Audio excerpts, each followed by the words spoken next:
اسلام آباد high court کے 5 ججز کے تبادلے پر غور کے لیے چیف جسٹس یحییٰ آفریدی کی زیر صدارت جوڈیشل کمیشن کا اجلاس جسٹس محسن اختر قیانی، جسٹس بابر ستار اور جسٹس سمن رفعت ممتاز کے نام زیر غور، جسٹس ارباب محمد طاہر اور جسٹس خادم حسین سومرو کے نام بھی شامل۔ پی ٹی آئی کے دونوں ارکان بھی اجلاس میں شریک۔ جسٹس بابر ستار نے علیحدہ سے اپنا موقف پیش کرنے کی اجازت مانگ لی۔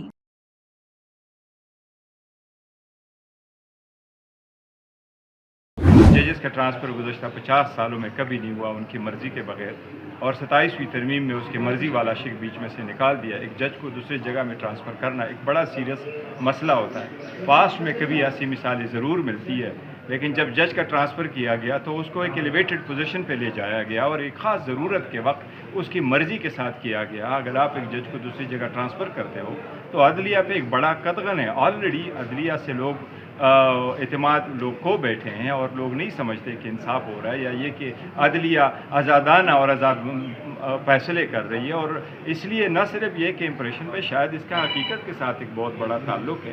ایسا نہیں ہونا چاہیے۔ اگر آپ ایک جج کی کنڈکٹ سے خوش نہیں ہیں تو آپ ضرور اس کو ریموو کر سکتے ہیں۔ آئین میں پروسیجر پرووائڈڈ ہے۔ آپ کمیشن میں کونسل میں درخواست دے سکتے ہیں، اور اس کی اگر آپ کے پاس ریفرنس کے مواد ہے تو آپ ریفرنس فائل کر لیں۔ آپ اس کی فیصلے سے ناخوش ہے تو آپ اپنے اپیلیٹ فورم میں جائے، ان کو آپ کنڈکٹ کریں، لیکن ایسے ججز کو ٹرانسفر کرنا جو آلریڈی فریکچر جوڈیشری ہے، اس سے لوگوں کا مزید اعتماد اٹھ جائے گا۔ خاص کر میں آج پروٹیسٹ بھی ہم کریں گے اور بڑا سیریسلی اس کو آبجیکٹ کریں گے، بٹ میں ابتدا میں ججز کو کمیشن سے درخواست بھی کروں گا کہ یہ ہائی ٹائمز ہے۔ ملک میں 4 سال میں 3 سال میں جس طرح انسٹیٹیوشنز تھے یا جس طرح پولیٹیکل اسٹرکچر اور جس طرح یہ ہمارے تینوں ارگن جو اسٹیٹ کے ہیں وہ جو ایک دوسرے کو چیک اینڈ بیلنسز پرووائڈ کرتے ہیں، یہ جس طریقے سے ڈیمیج ہو گئے، ایک دوسرے کے ساتھ بات نہیں کرتا، ایک دوسرے کے جو جورسڈکشن ہے اس میں انٹرفیئر کرتا ہے، آگے جاتا ہے، اس سے جتنا نقصان ہوا یہ ملک مزید اس چیزوں کا متحمل نہیں ہو سکتا۔ آج تک کسی ہائی کورٹ جج کا اس کی رضامندی کے بغیر تبادلہ نہیں ہوا۔ Chairman P T I barrister Gohar کا مرضی کے بغیر ججز کے ٹرانسفر پر اعتراض، کہا 27ویں ترمیم میں جج کی مرضی کی شک نکال دی گئی۔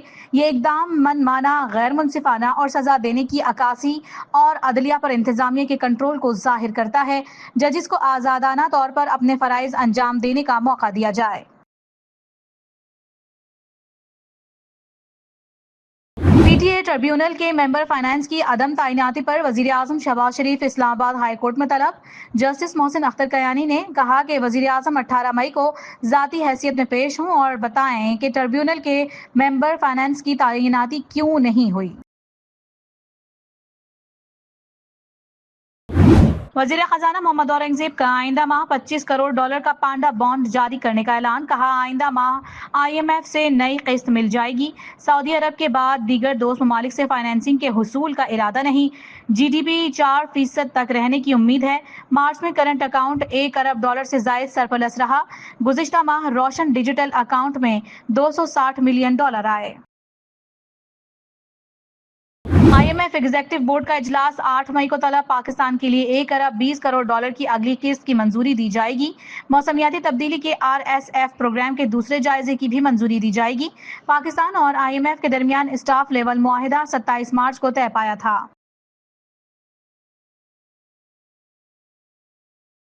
وزیر اعظم شہباز شریف سے یورپی یونین کے سینئر حکام اور کاروباری نمائندوں کے وفد کی ملاقات، تجارتی اور سرمایہ کاری سے متعلق امور پر تبادلہ خیال۔ وفد نے خطے میں امن کوششوں پر وزیر اعظم کے قائدانہ کردار کو سراہا۔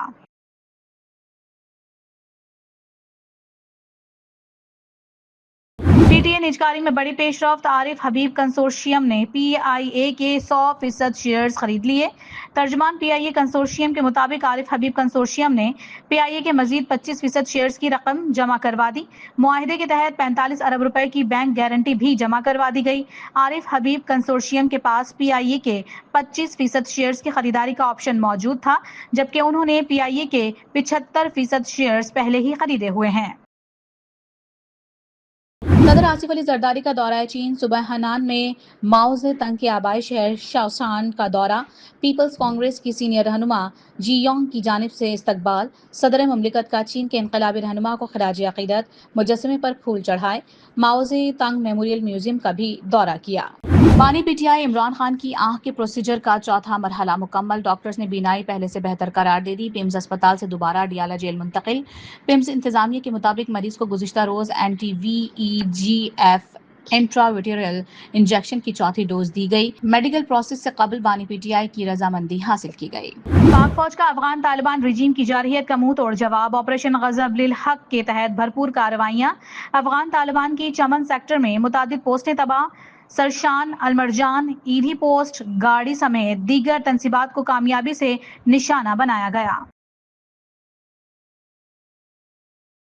امریکی صدر ڈونلڈ ٹرمپ کی قومی سلامتی کمیٹی سے ملاقات، ایران کی نئی تجاویز پر غور، امریکی صدر نئی تجاویز سے خوش نہیں، برطانوی خبر ایجنسی کا امریکی عہدیدار کے حوالے سے دعویٰ، جوہری پروگرام پر واضح موقف نہ ہونے پر اظہار تشویش، ترجمان وائٹ ہاؤس کیرولائن لیوٹ نے واضح کر دیا، ایسی ڈیل قبول نہیں جس کے تحت ایران ایٹمی ہتھیار بنائے۔ امریکی صدر ڈونلڈ ٹرمپ نے مذاکرات کی درخواست کی ہے جس پر غور کر رہے ہیں، ایرانی وزیر خارجہ کا دعویٰ، عباس عراقچی کی ماسکو میں روسی صدر سے ملاقات، سپریم لیڈر کا پیغام بھی پہنچایا، ولادیمیر پوٹن کی امریکہ اور ایران کے درمیان ثالثی کی پیشکش، ایران کے ساتھ اسٹریٹجک تعلقات جاری رکھنے کا عزم، جارحیت کے خلاف ڈٹ جانے پر ایران کو خراج تحسین، عوام کے لیے نئی خواہشات کا اظہار۔ امریکی فوج نے ایک اور جہاز کو ایرانی بندرگاہ کی طرف جانے سے روک دیا، سینٹ کام نے ناکہ بندی کے دوران روکے گئے 2 جہازوں کی تصاویر جاری کر دی۔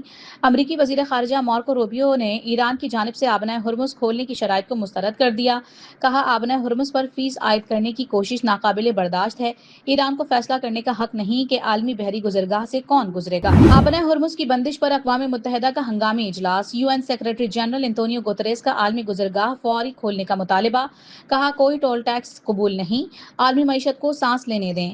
ایرانی مندوب نے امریکی ناکہ بندی غیر قانونی قرار دے دی، ایران پر دوبارہ حملہ نہ ہونے کی ضمانت مانگ لی۔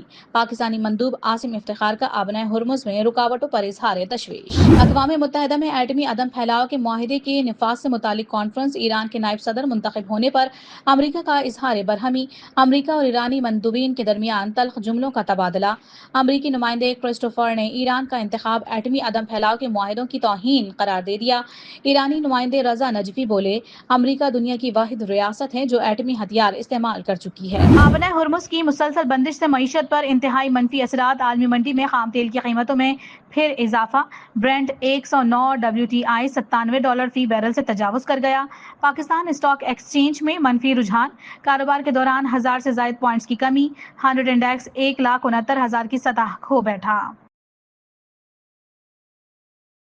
لاہور میں سی سی ڈی سے مبینہ مقابلے میں 2 ڈاکو ہلاک، فائرنگ کے تبادلے میں 2 پولیس اہلکار زخمی، پولیس کے مطابق سندر کے علاقے مراکہ میں کارروائی کے دوران ملزمان نے پولیس پارٹی پر فائرنگ کر دی، جوابی فائرنگ میں عالم شیر اور ہاشم نامی ڈاکو مارے گئے۔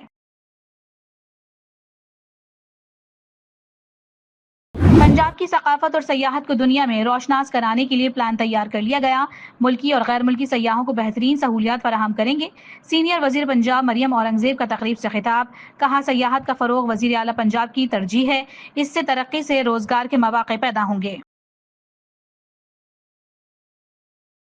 پاکستان اور سری لنکا کے درمیان مشترکہ فوجی مشق شیک ہینڈز 2 کا آغاز، تربیلا میں 2 ہفتوں پر مشتمل انسداد دہشت گردی مشق کا افتتاح، پاکستان آرمی کے SSG کمانڈوز اور سری لنکا کے اسپیشل فورسز سے شریک، مشترکہ تربیت سے پیشہ ورانہ صلاحیتوں اور باہمی تعاون میں اضافہ ہوگا۔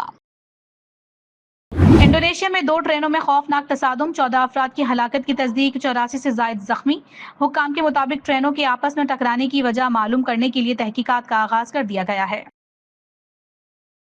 پھر سیٹی بجے گی، کھیل جمے گا، تماشائیوں کے لیے اسٹیڈیم کھل گئے، PSL کی رونقیں بحال، کراچی میں پہلا کوالیفائر میچ دیکھنے کے لیے ٹکٹ کے لیے لمبی قطاریں، شائقین پرجوش۔ پشاور زلمی اور اسلام آباد یونائیٹڈ کی ٹیمیں کراچی میں پہلے کوالیفائر میں مد مقابل ہوں گی، جیتنے والی ٹیم کو فائنل کا ٹکٹ ملے گا، ہارنے والی ٹیم کا ایلیمینیٹر 1 کے ونر سے مقابلہ ہوگا۔ ایلیمینیٹر 1 میں حیدرآباد اور ملتان کا مقابلہ 29 اپریل کو قذافی اسٹیڈیم لاہور میں ہوگا، ایلیمینیٹر 2 کا میچ 1 مئی کو کھیلا جائے گا۔